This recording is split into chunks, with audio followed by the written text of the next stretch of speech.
Okay, good evening everyone, and my apologies again for the technical problems that we're experiencing. We have a few people in the room and hopefully we'll get a few more joining us in a few minutes.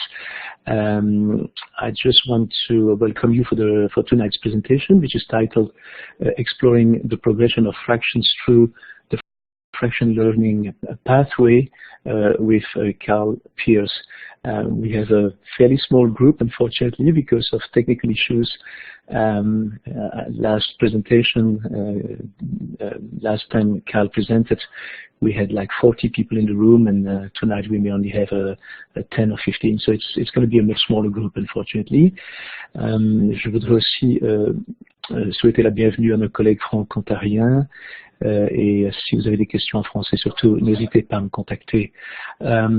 We are definitely thrilled to have you guys with us tonight, and it's also our pleasure to have Carl with us. As Debbie was saying, Carl is a hot commodity tonight. Carl is a mathematics consultant with the Greater Essex County School Board. He shares his knowledge by leading professional development seminars, both in mathematics and the effective use of technology. Carl is also an Apple educator and a trainer. He is also working very actively with OTF. He has a few projects with us. He's working on the NORCAN project, for instance. And so we are really happy to have him with us tonight. If you want to learn more about him, you can actually go and visit his website. I'm going to paste that in the chat box. It's called tapintoteensmind.com, and you can find a lot of resources, information about Kyle and about his current projects. So at this point, Kyle, I'm going to pass the microphone to you. I'm going to let you go ahead with your presentation, and I'll try to help people in the background, and hopefully we'll get a few more participants in the few minutes. Excellent. Thanks so much, Michel. I appreciate the introduction, and yes, good evening, everyone.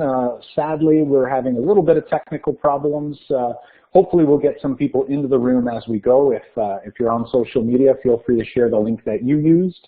And hopefully we can get this room up to maybe double the size, and we'll have some fun learning regardless. So as we get started here, Michelle's posted into the chat a resource. So my website there is tapintoteensmind.com, and /OTF is typically where I take the slides and I try to paste those up online for you to access at a later date.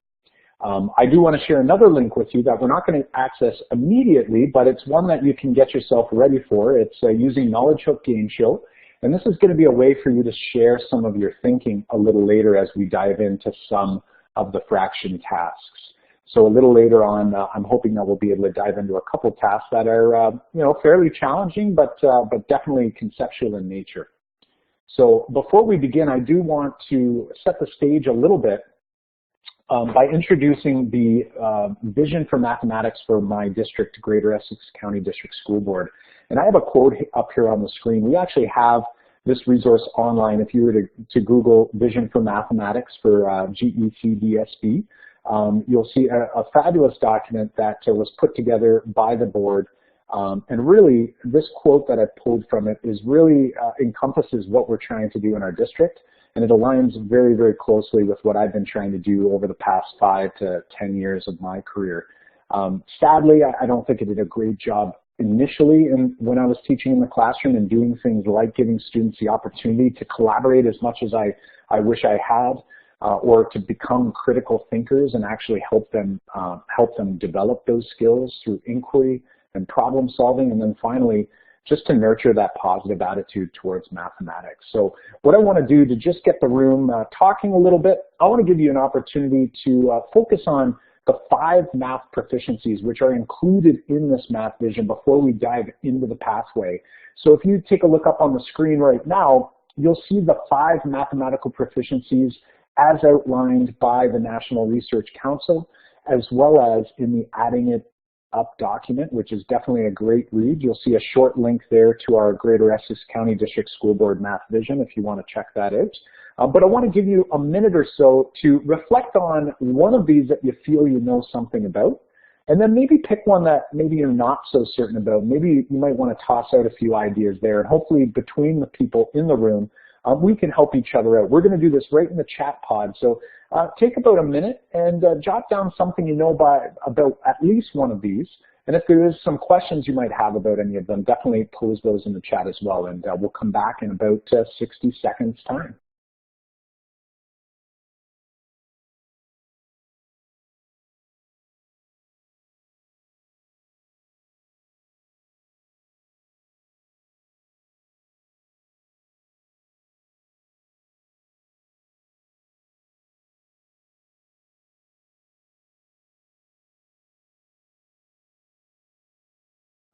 All right, we see a few people typing into the chat, so hopefully we'll have a few ideas to share about these 5 mathematical proficiencies before we dive into the pathway.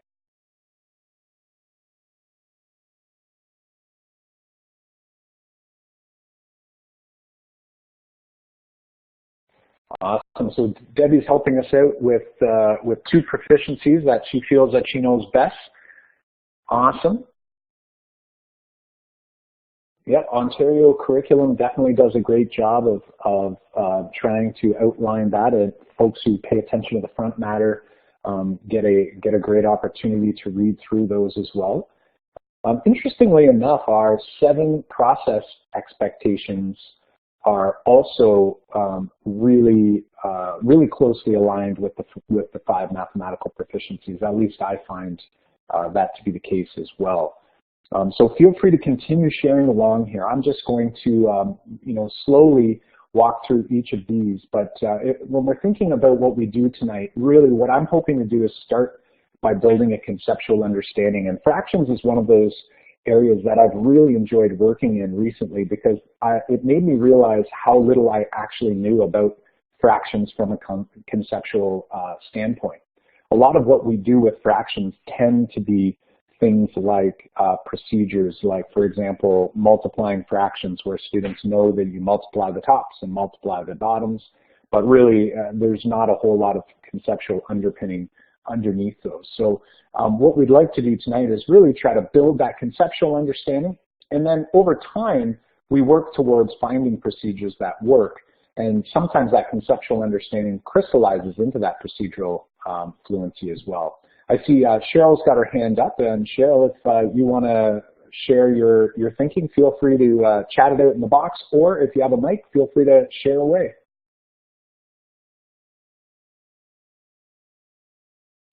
All right, and Debbie's mentioning adaptive reasoning is an area that she'd like to explore further. Oh, it sounds like Cheryl might be chatting. Go ahead there, Cheryl. Sorry, I'm not even trying to chat to share my thinking. I'm just trying to chat to say I can't see any conversation anywhere. I'm wondering if somebody could just direct me. Okay, awesome. Hopefully Michelle can help you out with that. I was going to say she'll send you a message, but... what is the problem exactly, Cheryl? Sorry, what are you saying? I can't hear that. No, I'm asking you what the problem is. Well, you just mentioned that you had a problem with a technical problem. I'm just trying to help you. Oh, I cannot see any chat conversation anywhere. You cannot see you cannot see the chat box. No, I can see the slide, but I don't see any kind of chat box. Okay. I think chat box that says chat supervised with one opening. Yes, it's the one. It's the chat supervised. That's the one. The only option that I can suggest is that you log off and then get back into the room using the link that we sent you. That's the only option. Or you just follow the presentation without the chat box. But at this time, these are the only 2 options. You could log off and come back in. That might work. So I don't think I was even sent a link. The only link I got was I went on to Twitter, and there was something from Kyle Pierce that said, follow this link. I don't know. I cannot even send you the link because obviously you don't see the chat box. So yeah, I received it yesterday. I'm sorry to be explaining that again, but I received yesterday or the day before. I received the invitation. I'm not sending this invitation. It was sent by one of my colleagues. I received the invitation. The link was inside, and but it looks like some of you didn't receive it. And it also looked that the link worked for some and didn't work for others. So it's something it's puzzling me, because about 10 minutes ago I tested the link. I came into the room as a test participant, and it worked for me. So it's just something strange, something happening with the technology tonight. But for you, Cheryl, basically you can log off and log back in if you want. That should maybe resolve the problem, or yeah, I don't have another option for the moment, and we have to move on. I'm sorry about that. Okay, thank you. Okay, sorry about that. Thank you. All right, perfect. So we'll keep on going. I appreciate the help there. And Cheryl, the last ditch effort I have for you, there's a little down arrow next to the word chat supervised. If you hit that little arrow to the left, see if that opens it. It opens and closes it. So that's the last bit of advice I can try to provide. So yeah, moving along here, let's buzz through these here. It was great to hear Debbie talk about adaptive reasoning as one that she is looking to kind of build out in her own, maybe her own mathematical thinking, or maybe just from a teaching perspective or a pedagogical standpoint. This is one that I really enjoy kind of playing in now. It is really trying to get students to be able to justify and explain. And really, if I want to promote adaptive reasoning in my classroom, I really do need to get students talking. So a lot of that math talk or math discourse is really important there. And something I like to focus on is getting students to make conjectures. So when they're playing with new ideas, having them come up with an idea that they think might be a good rule, so to speak, and then trying to argue it out with a friend. Our strategic competence, again, something really important. Having students work with effective strategies and showing off their effective strategies. One little caveat I like to mention here is that what's an effective strategy for me may not be the same strategy for a student. So as a teacher, we always have to think that we're not looking for the most efficient strategy right off the bat.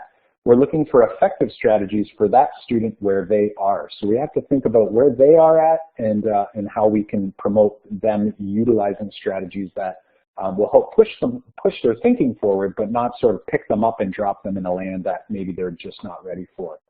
And then finally, if we do those four things, I believe that we can build a productive disposition in our students. And this is something that some people like to think about as a growth mindset, for example, but it's something bigger than that. It's this idea of students seeing that mathematical thinking is useful and it's valuable, and that there's a payoff at the end. So when I'm problem solving, when I'm working through difficult problems, that those challenging problems, I feel that positive feeling afterwards. It's sort of like doing something around the house that maybe you weren't necessarily like dying to do, but once you got into it and you did it and you stood back and looked at it, you sort of felt good that you actually accomplished that task. So these are the 5 math proficiencies. This is what we're focusing on in our district quite a bit. All of our PD, we start off with conversations around these, and I think it's a great lead-in for tonight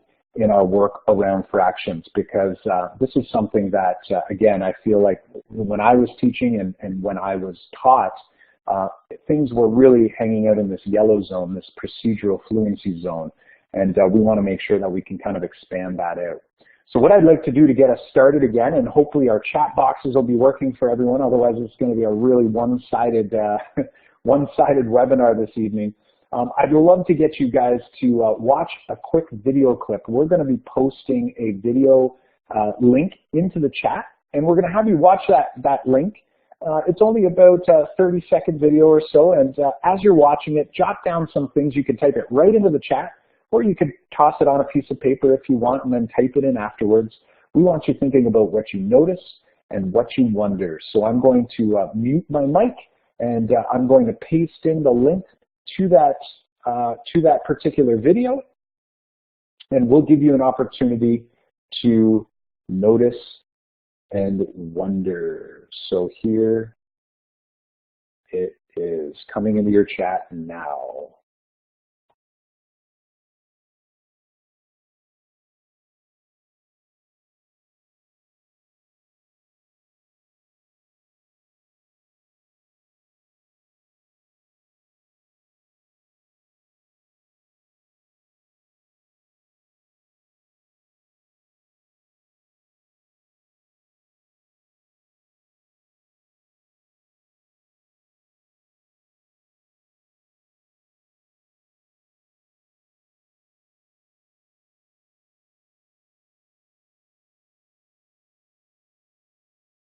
All right, starting to see some of those noticings and those wonderings coming in. Awesome job, and it looks like Cheryl's chat might be taken care of, which is awesome. Or hopefully she can see what she typed. She's saying photography equipment, lights, computer, empty room. Someone recently at a workshop said it's clearly your junk room, which I was very offended by. I said that's my office, by the way. No, actually, there is quite a bit of junk in there as well. We noticed some scissors, a random assortment of basement things, and wondering what is the point of this video. Some workout equipment. I had a recent workshop, and another teacher had said, clearly you're not using the workout equipment, which I thought was a nice jab. Awesome. We've got, oh, looks like someone's asking about lighting, a green screen, a rectangular wall. Looks like a green screen on the floor. So we've got lots of noticings and wonderings here. Depending on your students and the prior knowledge they have in a setting like this in video or in photography, students might not necessarily come up with the same things that you're coming up with. Here's some things that came up recently. We had some students mentioning all the same things you mentioned about technology and lighting. Will the equipment fit on the other side? And some might even ask about this green paper on the ground. Some might not know what it is, while others might sort of be guessing that, you know what, I bet you this is going to make a green screen. For those who don't know what a green screen is, it's something you use in order to be able to change the background in a photo or in a video.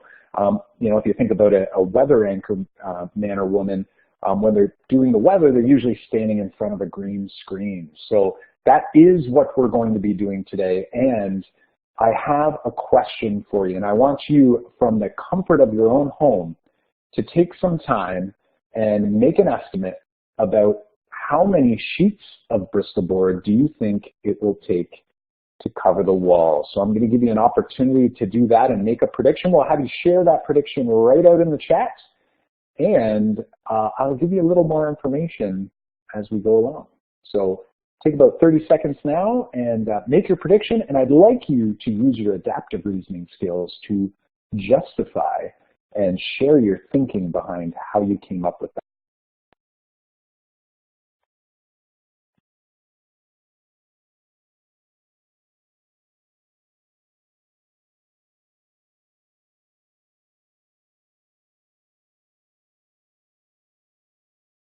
All right, I see a few people coming in. We've got 25 pieces by Danielle. That's our first number 2. I always like to celebrate the first, because that you're sort of putting yourself out there, right? You get to set the peg for what everyone else is going to start working with. Dana says 16, thinking way less than 25. What are you talking about? Cheryl thinks 30. Carolyn's thinking 36. And Laura's at 30. We've got, lots of predictions coming in here. I love this. Awesome. It looks like a low of about 16. Anybody out there with a number lower than 16? Interesting. Interesting. I don't see any lower than 16. It looks like higher, nothing higher than, is it 36? So we've got a nice little range here to work with. And now, when we start this off, there's a couple reasons I've used this particular task. Something I'd like to bring to your attention is the importance of spatial reasoning. There is a math document, or a paying attention to math document, that focuses on spatial reasoning. And that's something that is so important for fractional thinking, especially if we're going to be thinking about fractions conceptually, which really is how we definitely want to be thinking about them. I need to have a good sense of my spatial reasoning. And this is a task that's asking you to do just that. And Debbie's mentioning the Taking Shape resource, amazing book, definitely a great resource for building spatial reasoning skills. And I would argue that some of those tasks are even better, even useful for students in some of the older grades that just haven't developed their spatial reasoning skills yet. So very important stuff. Here's the thing. If I was with you face to face, I might consider handing you an actual concrete representation by handing you a scale piece of cardboard that would be scaled to the wall, and a scale piece of Bristol board like you see up on the screen. I'd like to give this to you. I'd like you to you know, kind of tinker with it and kind of place it on top, because that's really important for students, especially early on, to be able to sort of like manipulate and work with tangible objects. So that's what I would be doing first. Something to note is even right now on the webinar, me showing you this probably helps you with your prediction. If you'd like to update your prediction based on what you see, feel free to toss it in now. If I go back here, you'll notice that it's hard to tell because of the perspective of the piece of paper sitting on the ground, and with the photo perspective sort of being off a little bit. So here, this helps you crystallize that just a little bit more. So I see some new predictions coming in, or some updated predictions. You'll notice too that for some students, like, they might not know what to do with this. They might take that piece of green paper and put it right smack in the middle, which isn't super helpful. But I bet you that this is even better for you. If I was to click ahead here, I bet you that helps you make your prediction even better, right? Or maybe even that might help you make a better prediction. So it looks like people are coming back with some, it looks like our predictions are moving up from 16 and down from 35. We've got some folks thinking 5 across, 4 up. Awesome stuff. So we've got lots and lots of things that we can think about here. We're going to use this one just as a bit of an estimation task.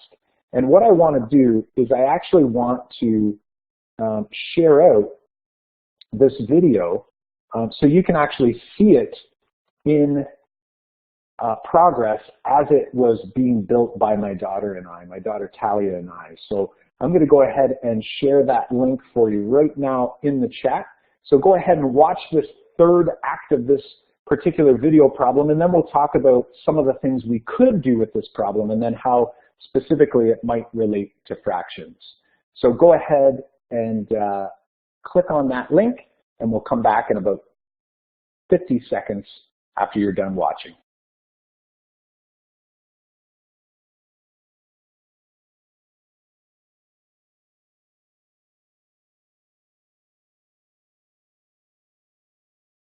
All right, so there you go. And Laura, yes, a fractional amount on the edge. That was not intentional, I'll be honest.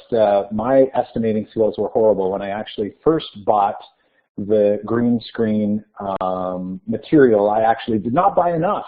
I didn't think I would need to cover the whole wall, but then realized I did want to do that, so I had to go back to the store, sadly not even utilizing my own skills I try to teach my students. So really what I wanted to do was give you an opportunity here. You'll notice that the image I have up on the screen looks like there's only a tiny, tiny little gap, but something else we could be talking about in our class is how, like why, if I was to give you the actual dimensions, why it would suggest I needed less of these Bristol board pieces. And some of you may have noticed that I was actually overlapping because I wanted to make sure that I wasn't going to have any of the walls showing if there was any sort of error or if I wasn't lining them up appropriately. So I actually used more than what the measurements would suggest. So once again, mathematics sort of lying to us.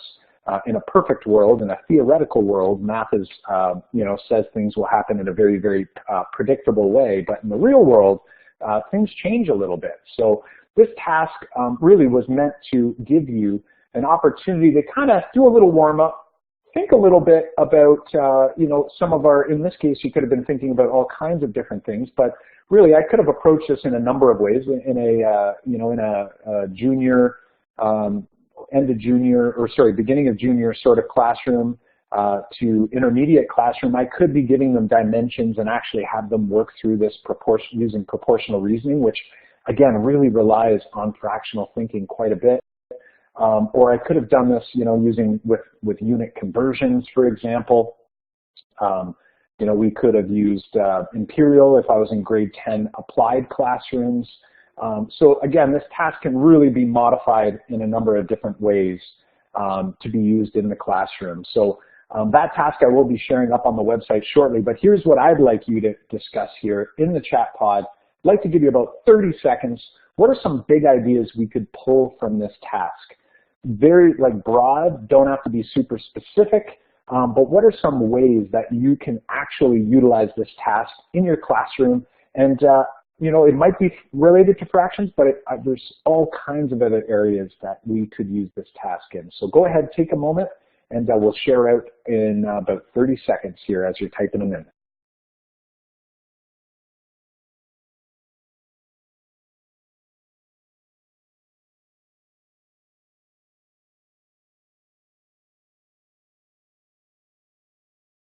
All right, Dana is our first up here with measurement and proportional reasoning. Awesome.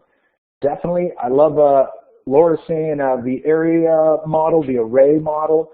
Absolutely. So even if I'm just working with, you know, some early multiplication in grade 3, this would be a task that I could be playing, and I could have students, you know, using cutout versions of this, you know, to do this concretely on their table or on their desk.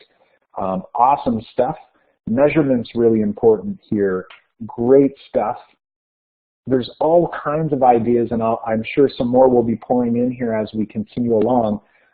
Something that we're going to be talking about tonight is the importance of equal partitions. And in particular, I'm going to really try to hammer home the idea of the unit fraction. And this is pretty new learning for me. I'll be honest, you know, I knew what a unit fraction was, but I didn't understand how important it really was.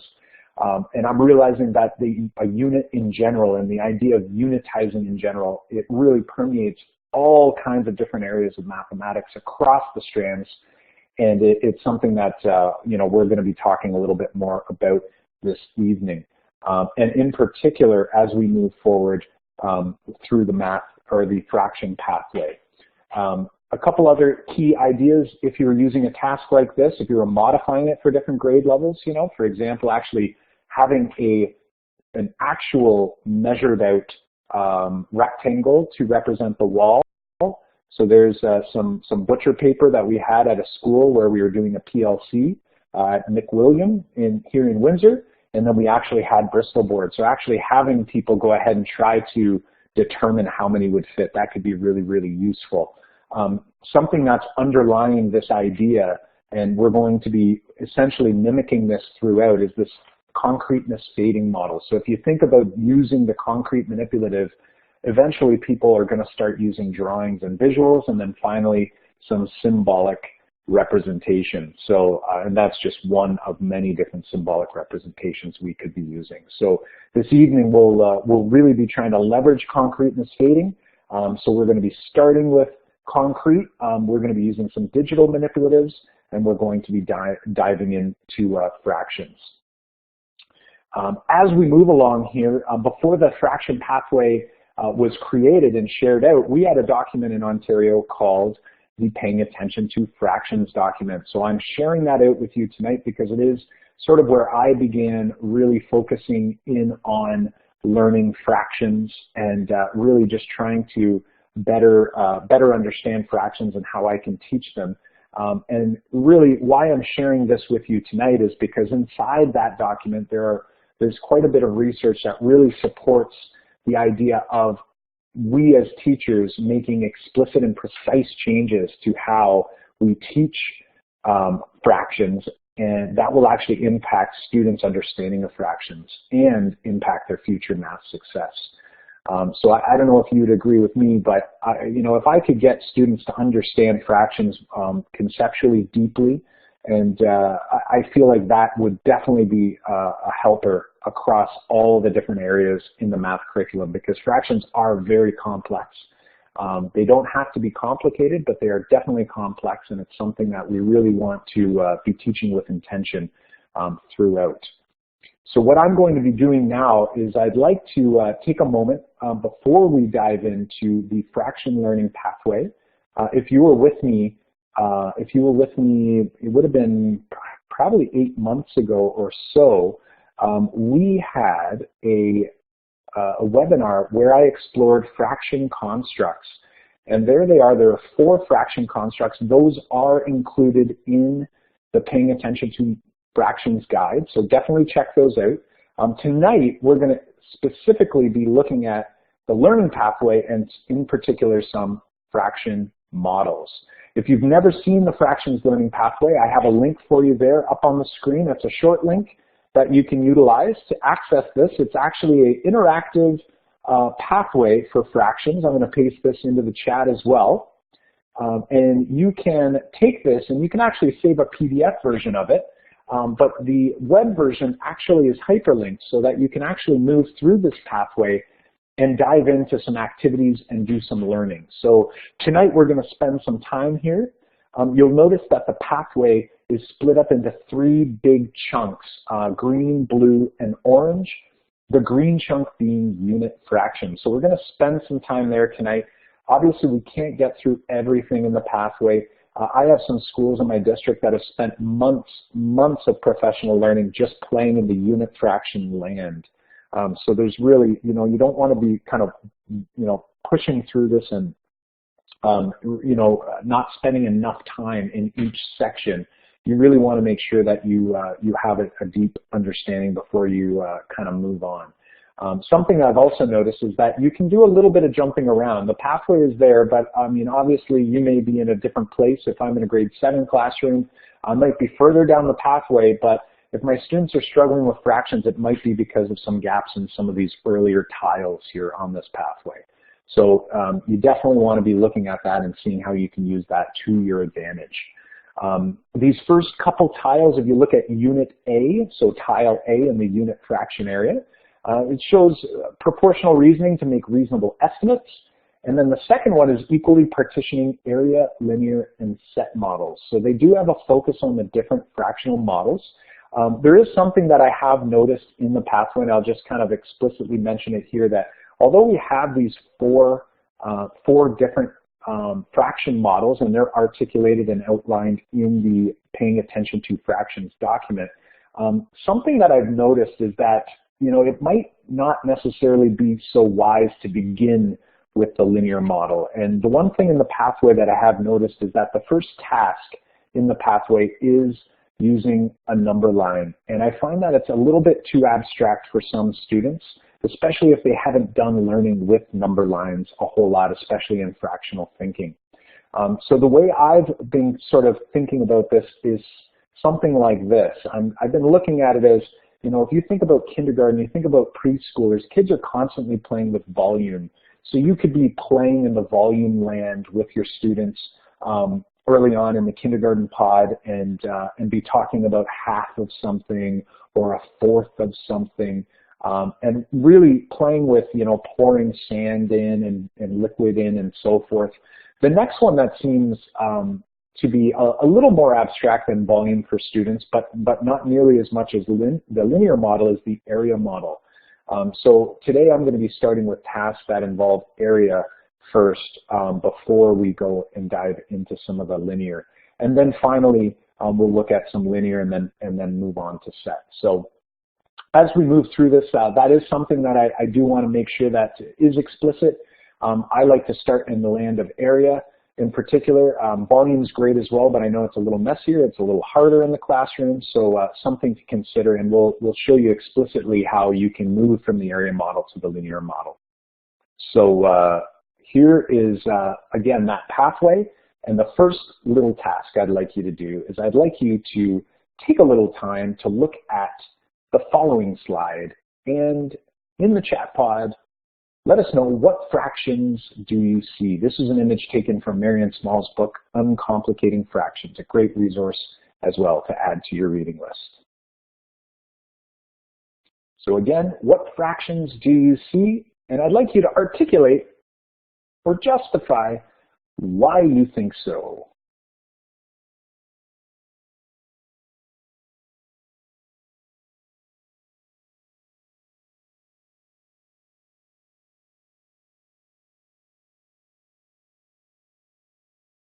Awesome stuff. So we've got a few coming in now. I see 1/4 on the upper right, as the whole has a vertical and horizontal line, making 4 equal parts. I like that. 3 out of 12, or 3/12. The 3 vertical rectangular shapes in the top right corner. Awesome. Beautiful. And 1 large triangle is 1/8. Awesome. So lots of great thinking here. Now, sometimes if I introduce this task in a classroom, and I've seen it happen a few times, even in some of the older classrooms, where students will say things like let's say the the triangles are 1/2. And a lot of teachers get a little concerned about that, thinking that, well, wait a second, no, it isn't. But the reality is that it definitely can be 1/2 if we're looking at 4 holes. So while I am, I like to keep this open is because I want kids to be justifying based on how they're interpreting or how they're perceiving the problem. And then after that, we can start closing the problem a little bit. So I might say, okay, what if the entire shape or the entire image represents 1 hole? And then you can change those numbers as well, depending on the class you're in. So lots of great things can come out of this. Now, what I'm going to be doing is sharing with you this task, except if I was in a younger classroom, say in pre-kindergarten or kindergarten, I might start it with something like this, and instead I might simply give students the actual square, and it looks more like a rectangle. It looks like the slides are stretched, so I apologize for that. And then I would give them one of these smaller green squares, and I would allow students to figure out how many of those cover the entire square. And Debbie's sharing Dan Finkel as a resource, awesome math educator who shares many great activities. So definitely check out his work as well. And then I would gradually, with these students, give them different shapes to try to cover it up. And what I'm going to do for you now is we're going to have you click a link in the chat box in order to watch a quick little video of my kids doing this task. And it wasn't intended for them to do this task. They actually stole these shapes out of my bag one day after a workshop, and then I decided to grab the camera and actually ask them a couple questions. So I'm going to give you a couple minutes to check out this video, and then when you're finished the video, come back to the chat and share out in the chat box anything that you noticed, wondered, or thought was interesting to share with the room. And we'll come back in just a couple minutes' time.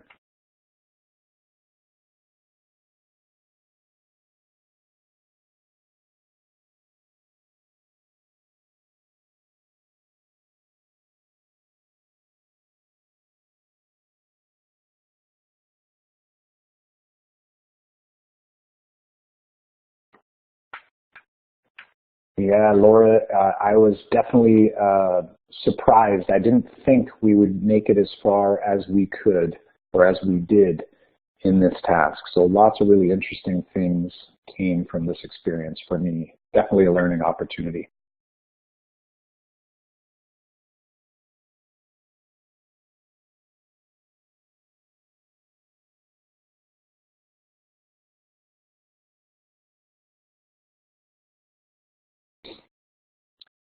Yeah, so as you're seeing here, this is definitely a task worth doing, and not necessarily just at a young grade. Sometimes students haven't had these opportunities to sort of play with their spatial reasoning and develop their spatial reasoning. So this is a task that can definitely be helpful, and you can change the shapes as well. So there's all kinds of things that we could be doing here.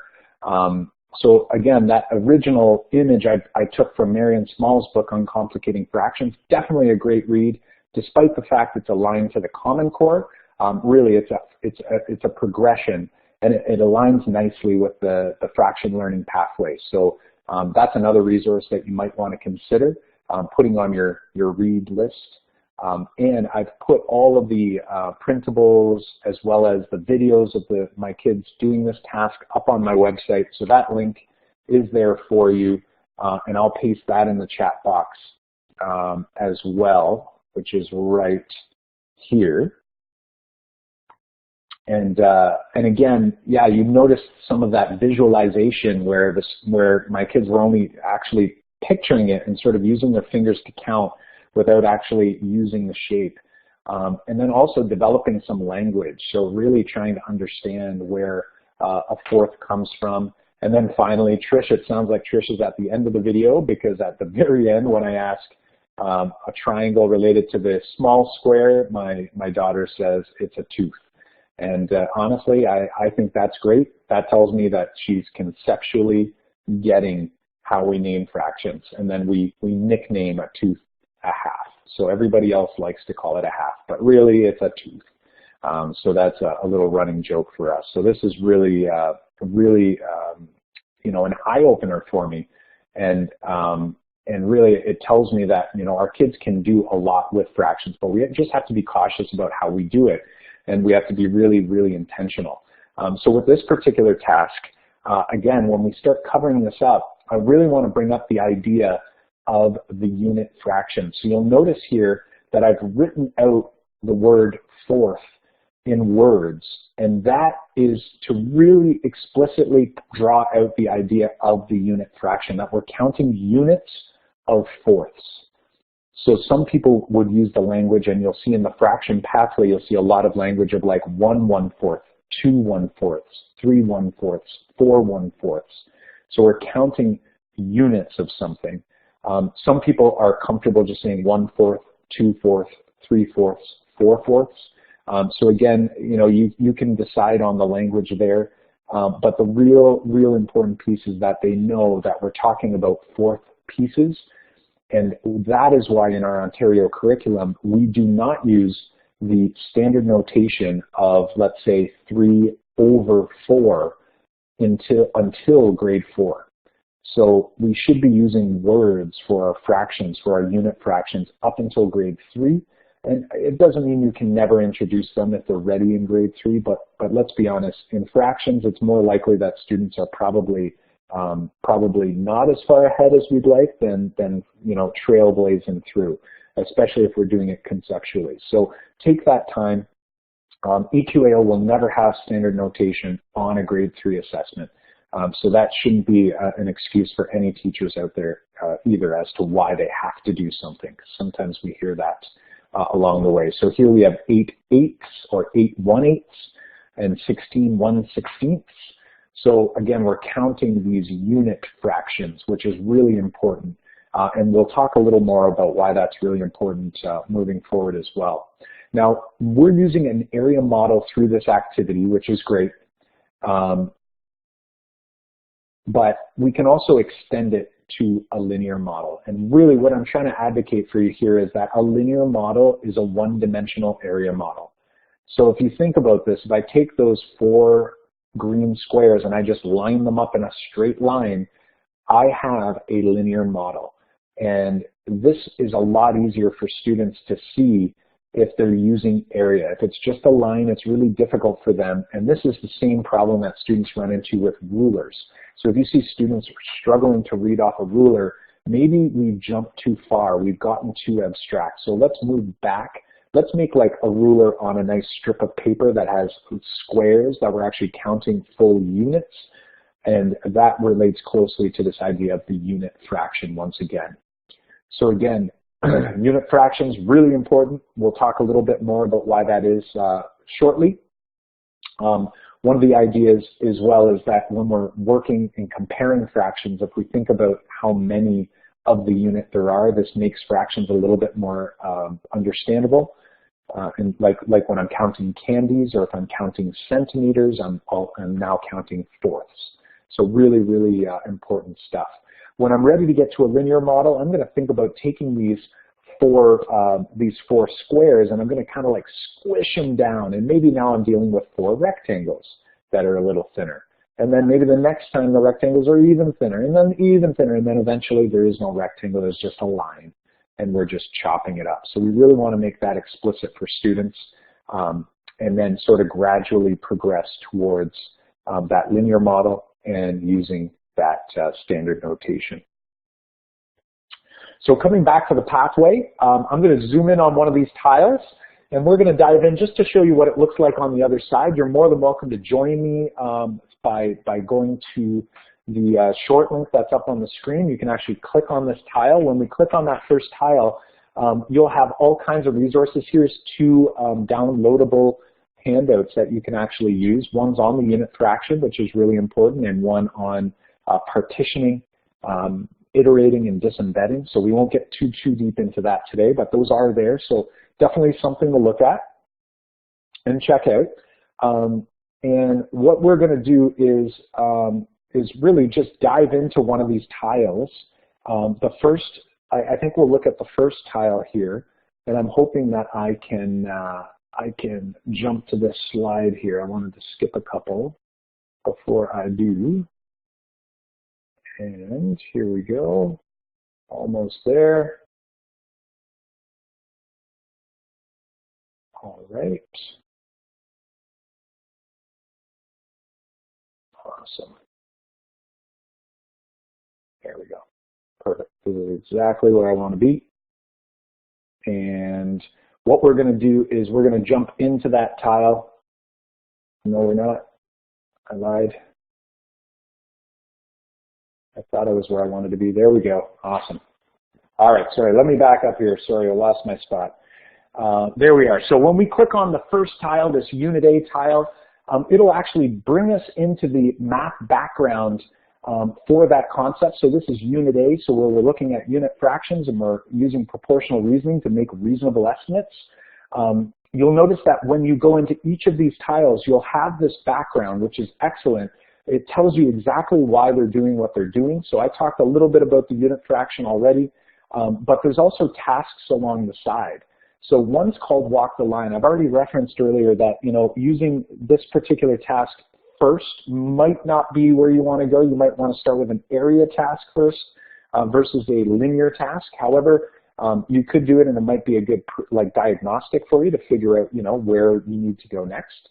But this walk the line task, when you click into it, it gives you a full description, the math behind it, the curriculum connections, and it will actually give you a step-by-step instructional sequence.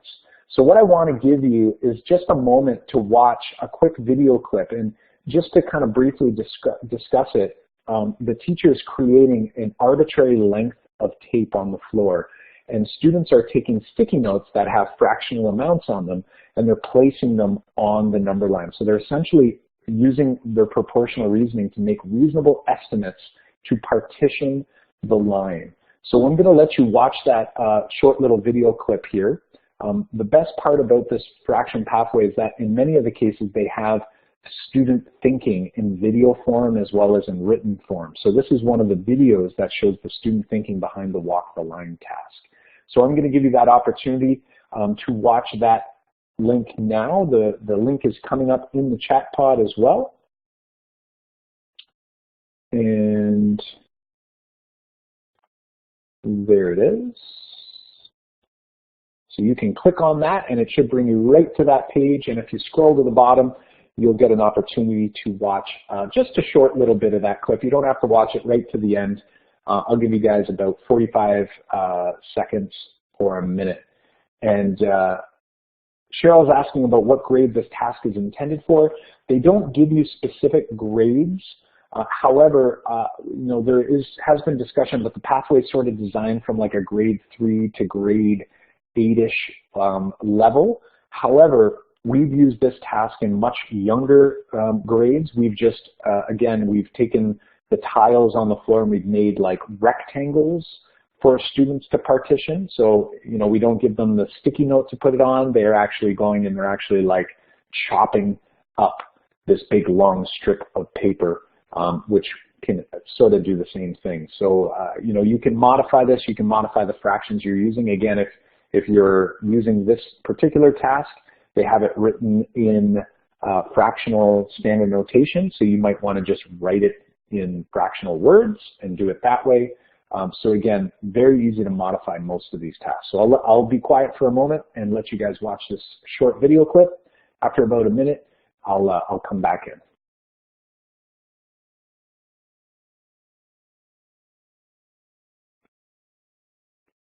All right, so I assume by now you're kind of into the video, and you don't have to watch the entire thing, but you sort of get the gist of how this task works.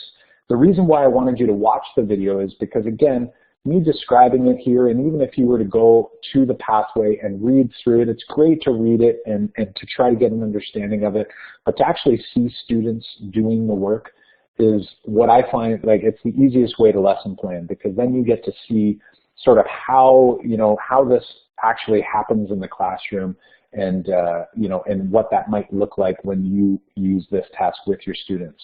And again, the number line is one of those models that isn't used a whole lot in general, but specifically with fractions. So using the number line, you know, you might have some students really struggling with this idea. So that's okay. The whole idea is for you to see where your students are at and really just try to help them see fractions in different ways and kind of build that proportional reasoning for these estimates. So there you go. Debbie's mentioning again, loads of conversations, and really getting students to justify is definitely at the heart of what's going on in this particular task. So with that said, I want to take a moment and again, drive home this idea that, you know, on this number line, here's another version of how you might do this. There's another task called desktop fractions in the pathway. Here's one where you could just hang up a clothesline. If you go to Estimation 180, they have clothesline tasks as well. So, you know, you could do things like this walk the line task in different ways. But again, I'm going to argue that starting with area, you'll see this orange strip representing an area is a whole lot easier for students to divide at first than the line itself. So it might be a good place to start using, you know, sort of like fraction strips, and then use, you know, sort of help them explicitly see that, you know what, there's actually a number line right behind that area. We're just not seeing it. So just a couple ideas to keep in mind, and definitely something for you to try. And hopefully tonight we'll have time to get to the quiz and error rods as a few people are mentioning here in the chat pod. So let's dive right back in here into the fraction pathway. This task is not specifically from the pathway, but there's a task very similar to it. So what I want to do is challenge you to this particular task. And how we're going to do so is actually using Knowledge Hook Game Show as a way to share out your thinking. So here's what I'm going to have you do.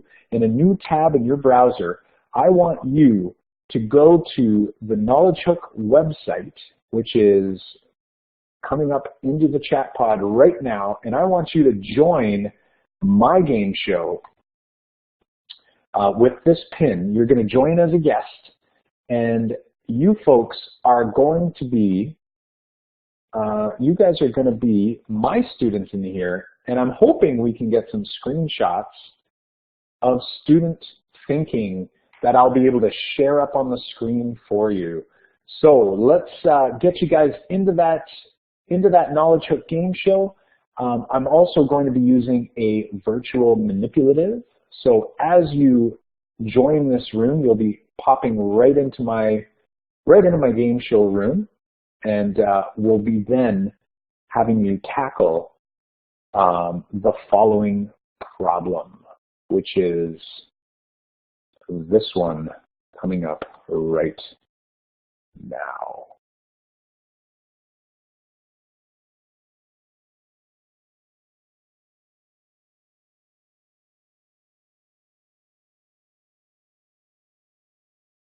So this is what's going to be coming down to your screen through the game show.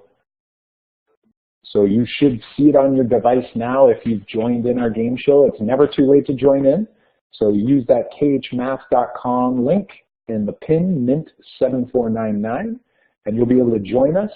Also, what we're going to do is we're actually going to have you utilize a digital manipulative, either the Mathies pattern block app, which I'm going to share in the chat pod, or you can use the Math Learning Center pattern shape.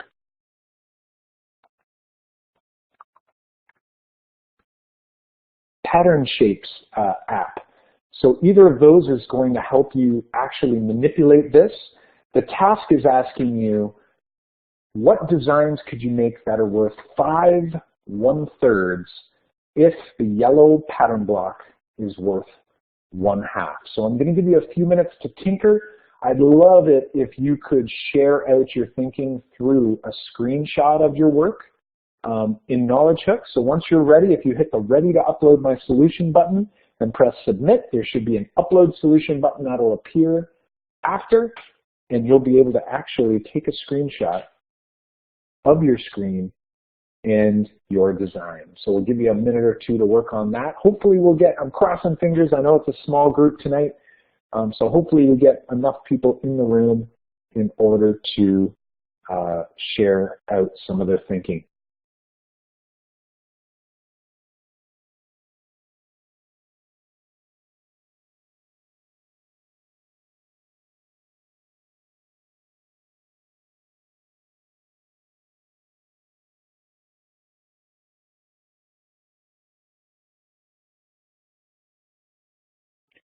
All right, so we see a few. We've got 10 people in the Knowledge of Game Show room. Hopefully people are tinkering with those digital manipulatives.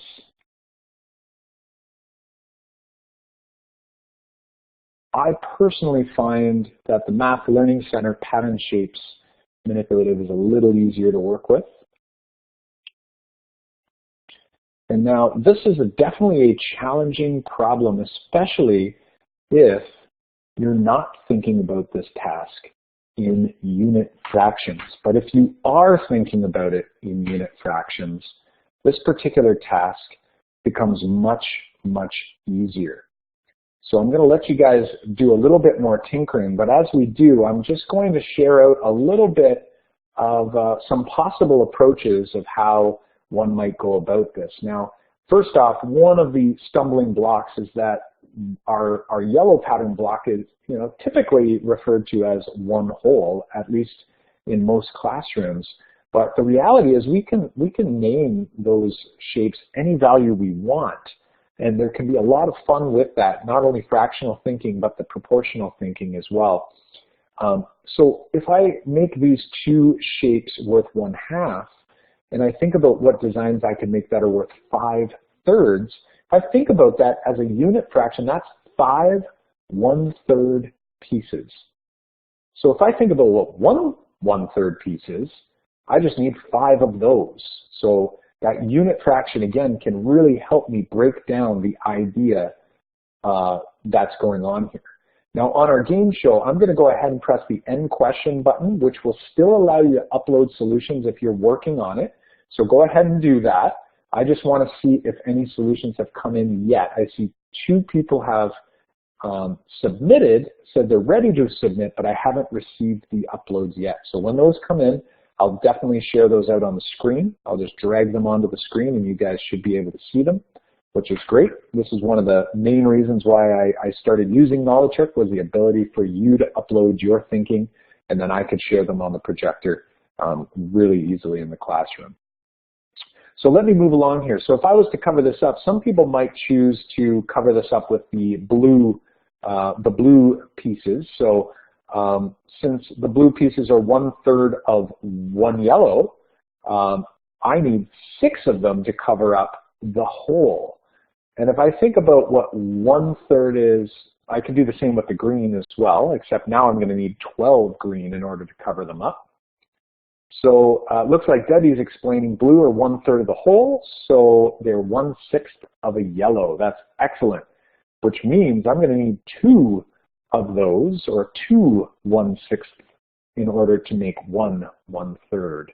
So if I pull out 1/3 of half of my whole, and I take another one out, that represents 1/3. I could also do the same for the green. There's 1/6. There's 1/3.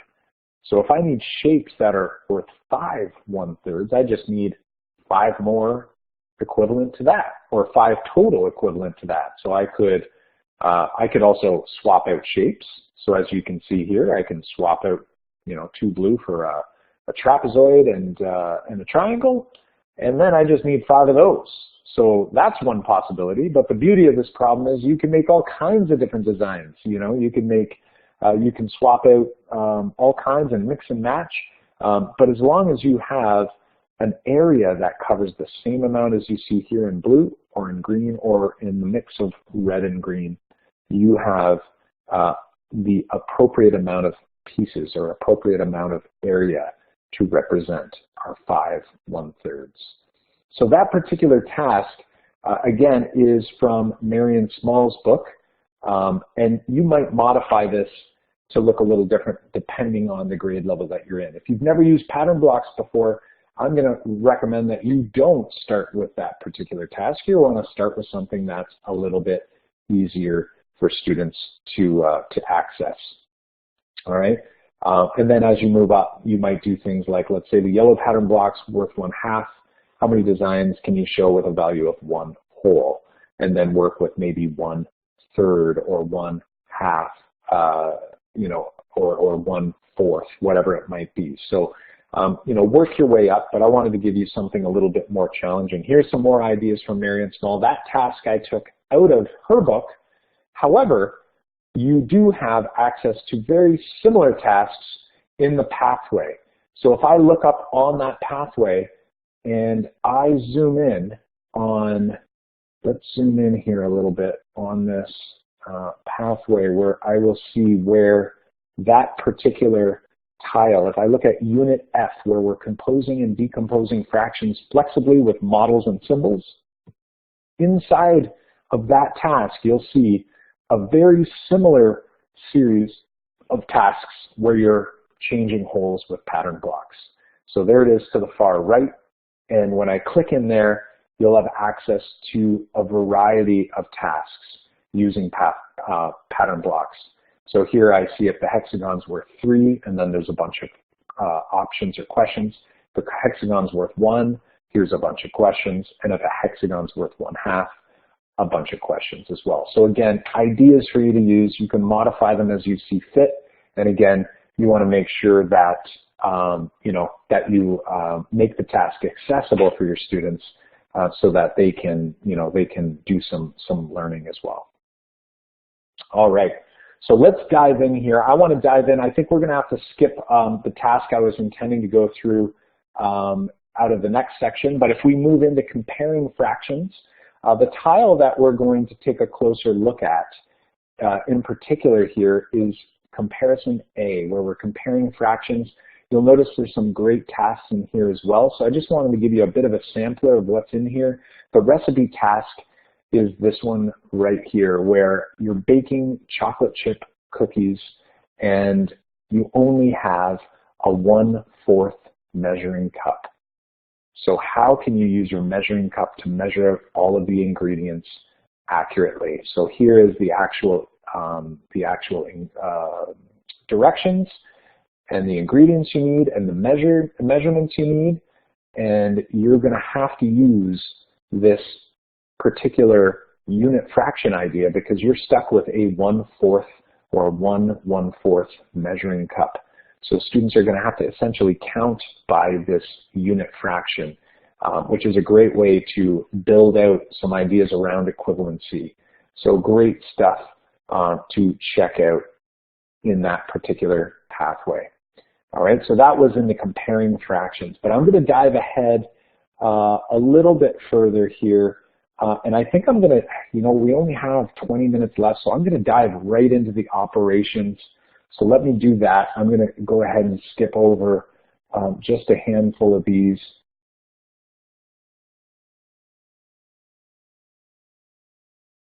Here we go. This is where I want to go. So when we look at the operations, I'm going to jump into Operation C, and we're going to look at a task called the ribbon task. So when we dive into Operation C, we're looking at adding and subtracting fractions with like denominators using models and symbols. And again, I'm going to be asking you folks to do some playing with me. The ribbon task is the following task, and I'm going to send it down to you through Knowledge Hook for those who are still in Knowledge Hook. And I'm also going to give you a link to the Matthews relational rods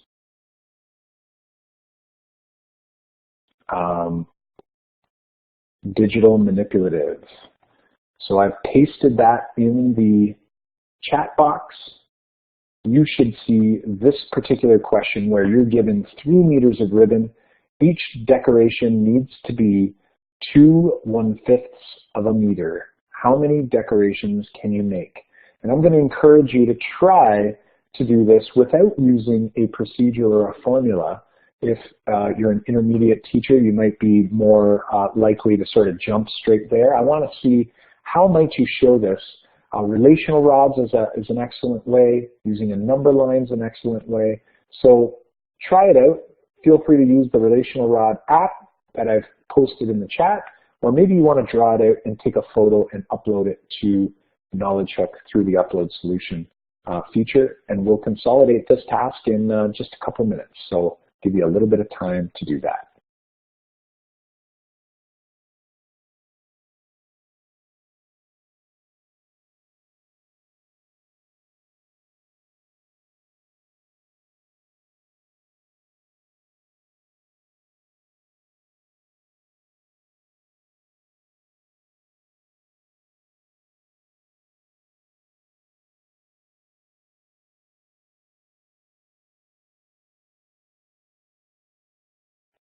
All right, we're seeing some solutions coming in here in the chat box as well as through Knowledge Hook.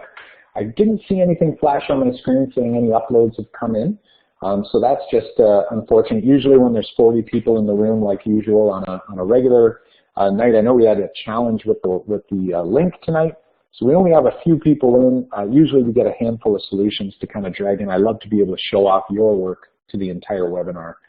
But that's all right. We're going to make do with what we have.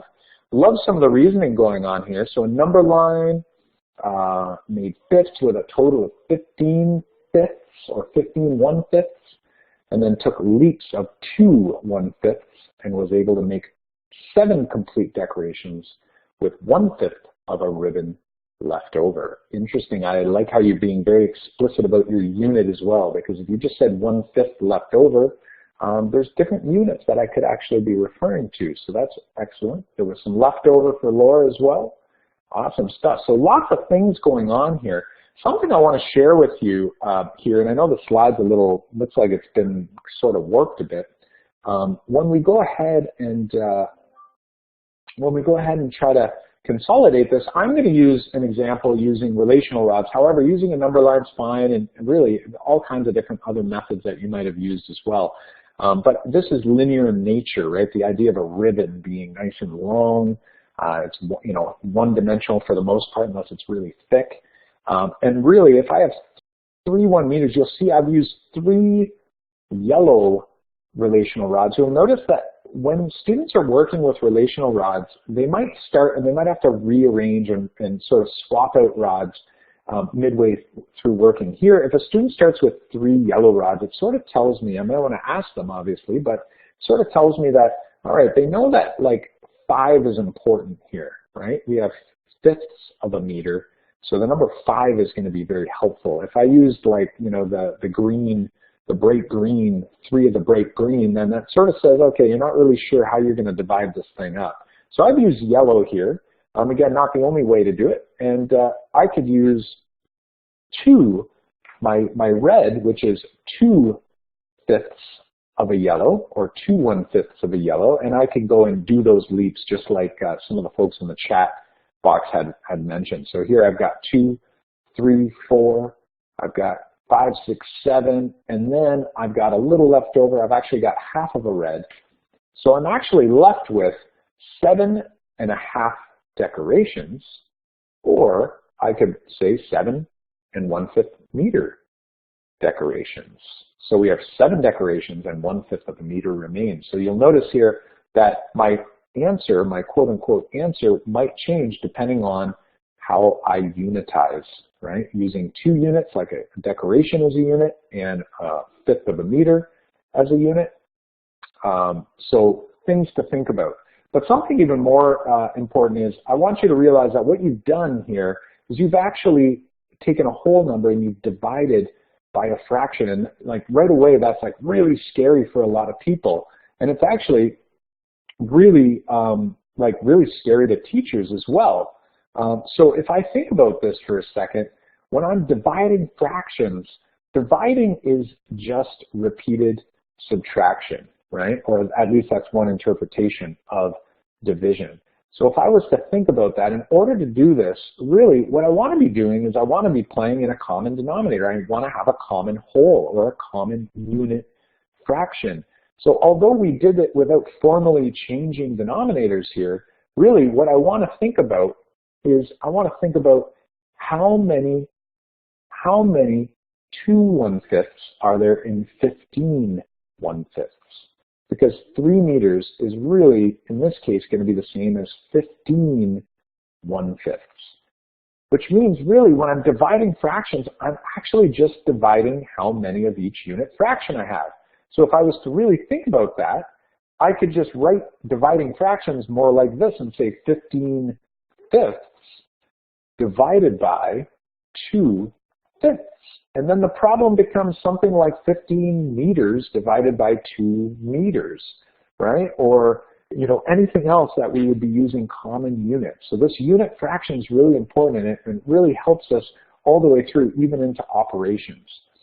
So when I do that division, I can actually see that 15 divided by 2 is 7 1/2, and we've basically done some dividing of fractions, which is pretty complex stuff, and oftentimes we rush to a procedure, which again, we do not want to do, we do not want to advocate at all, if at all possible. So the last thing I want to share with you here, I know we're going to do a little rushing to the end, so we might not be able to make it all the way through, but this last tile in operations is operation E, and here we're doing operations with fractions, addition and subtraction, a little bit more in that land. And this task is a really, really cool one called Turf Touchdown. So I wanted to make sure that we at least touch on it a little bit before the night ends, because it is really useful. I use it with in Teacher PD all the time, and I've had a lot of teachers bring back student work, and it's worked out really well. So I'm going to have you think a little bit about this one. And normally what I would do is I'd do it day by day, but in this case, because of time, we might not have time to do it day by day. But I want you to think about this, and I'd like you to use any tool you can other than simply writing down and adding or subtracting using fractions. I'd like you to try to use some sort of model to show this off. You've got field engineers who are putting down turf in the football field at your school, and it's going to be an 8-day process. On day 1, 1/130th of the whole field is put down. Now on day 2, they add another 2 1/30ths of the whole field. All right. So on day 1, they put 1 1/30th. On day 2, they did another 2 1/30ths. All right.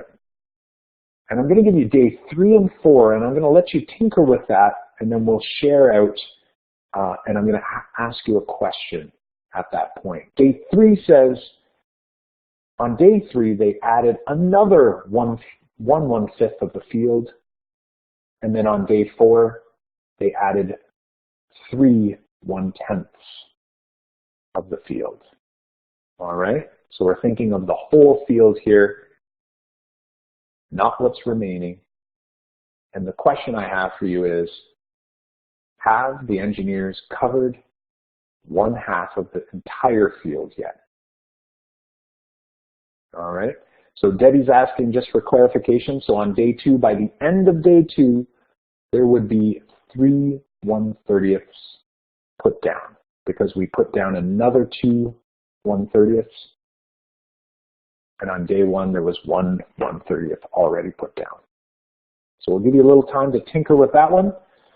And we're going to have you answer, have they covered half of the field yet? How do you know? Explain your thinking.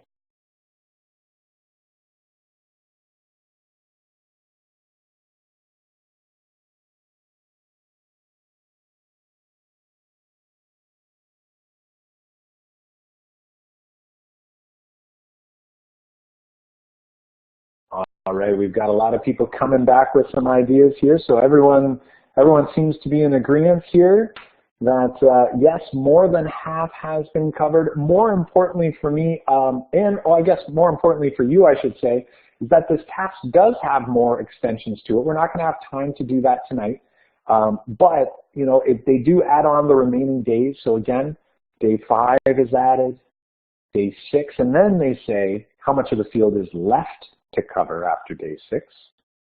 Another question I love is what are some possible combinations for completing the work on day 7 and 8? So pretty open. And then finally, if they have to complete the same amount on day 7 and 8, what fractional amount would they need to put down? So really cool task. Hopefully you try to solve it in some way other than using, just adding and subtracting and finding common denominators. Like here's one way that you might do this. If I put down 1/30th, if I have 30 tiles, there we go. And on day 2, there's 2 more of my 30ths. So I have 3 30ths going on there. On day 3, I need 1/5. So if I take those 30 tiles total and chop them into groups of 5, 1 complete group has been put down on day 3. I might just maybe reorganize that. On day 4, 3/10 of the whole field. Well, I had 5 groups. If I split that down further, split those groups in half, now I've got 10 groups, and I need 3 of those groups to be covered. So there we go. I might just rearrange that again. And you can pretty quickly see that this is definitely going to be more than half of the field.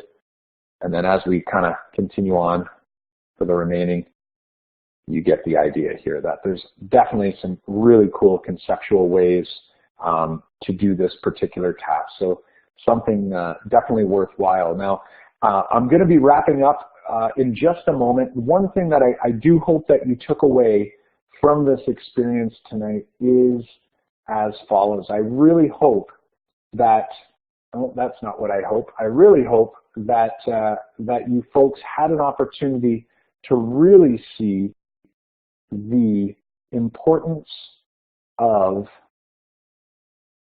the unit. And, oops, I went too far ahead again. Sorry, my friends. Here we are. There we go. So this in consolidation is really what I'm hoping that we hit. We got to see the fraction pathway. We had an opportunity to explore some of the tasks there. There's tons in there.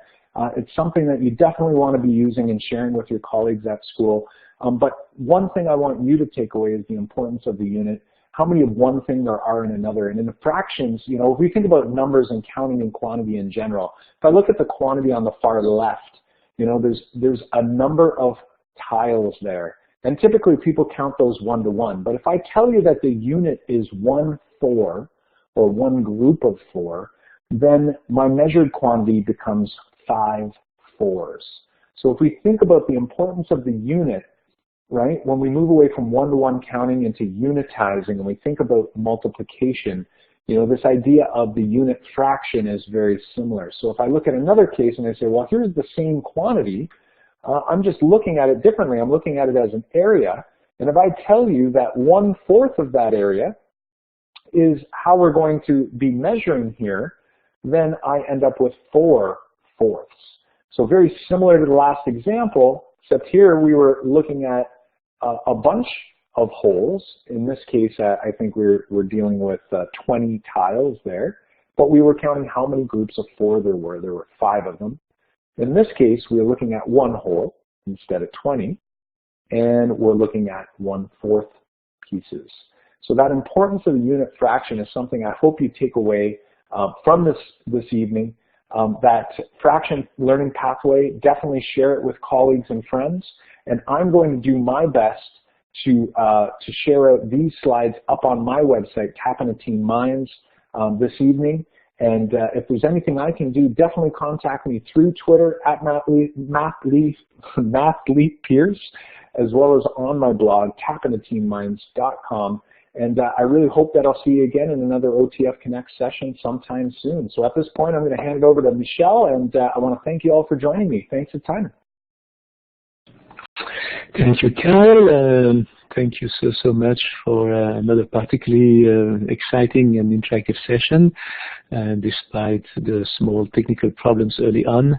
I know that a lot of you, Stephanie, Caroline, Jen, Janice, Marilou, Roxanne, I think you all had problems logging in, and I'm happy that you eventually all made it in the room, and most of you actually did not lose too much of Cal's presentation, thankfully. So, for those who had problems and logged in later, I just really want to apologize.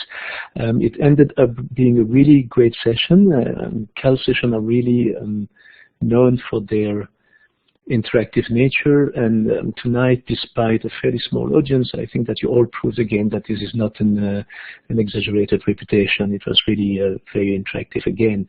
So thank you all for your participation, and our apologies once again for the technical glitches early on.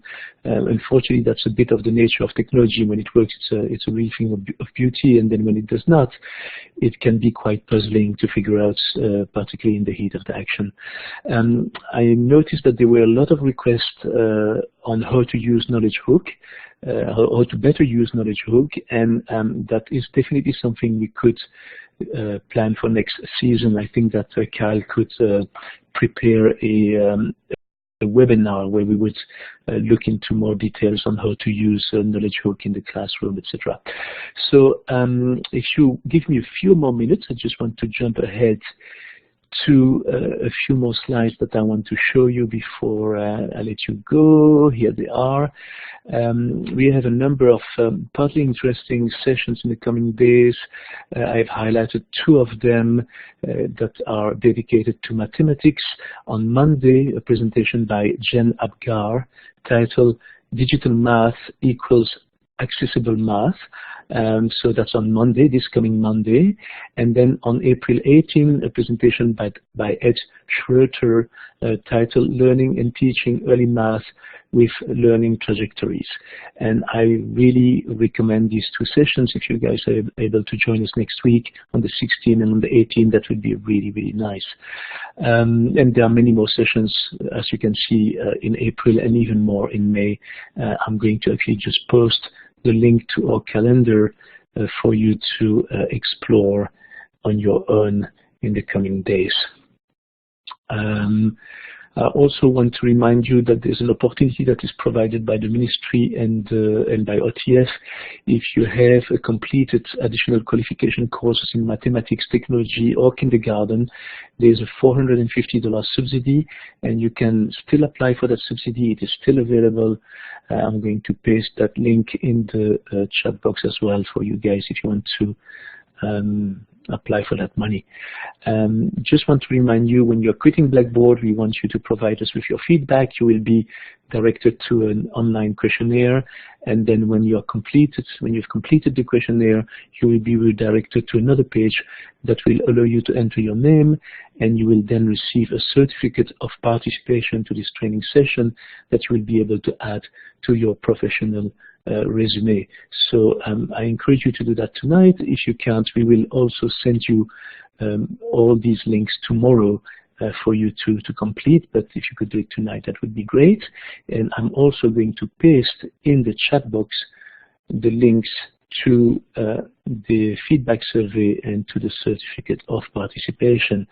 I'm going to also paste for you the link to tonight's presentation, and that will be live later today or tomorrow morning at the latest.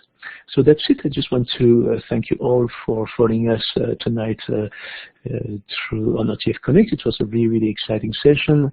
I'm now going to end the recording of the session. Feel free to stay online if you want to ask Cal another few questions. Otherwise, I wish you all a very, very good evening. Bonne fin de soirée à tous et à toutes, et à bientôt sur OTF Connect. Merci.